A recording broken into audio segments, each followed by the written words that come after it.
Wes mereno semua pangangarono kadenetrane ngukur apa sataning kukila areng kanegara sakatan kene tunganing kong lerwa sing bene panca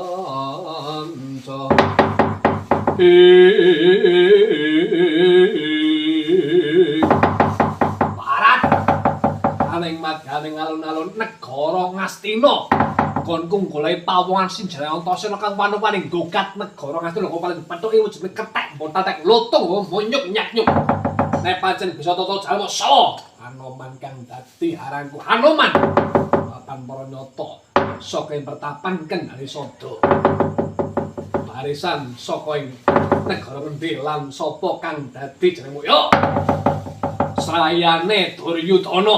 utawa muride Bapa Danyuwang Durna Narapati Sewandana aranku Narapati Sewandana karepmu ora tedeng aling-aling haling-aling tedeng bekakak marang pati upuripe si Antasena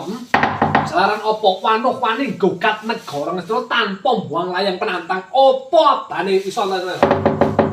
lha kok pala wani-wanine gogat negara tanpa kandhala dhisik jalaran apa wis ngendikake kondanging perang Bratayuda Jubinangun isine mung lara Kurawa kelawan Pandhawa liyane Kurawa kelawan Pandhawa ora kena rembag-rembug perkara negara Ngastina lha iki Antasena mung anak Pandhawa mulane Antasena kuwi ora tatanan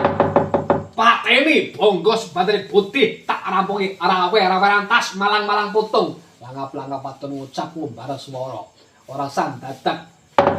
sumbari Antasena iki anane Anoman sing manteng kaya jangat mentala kaya ndok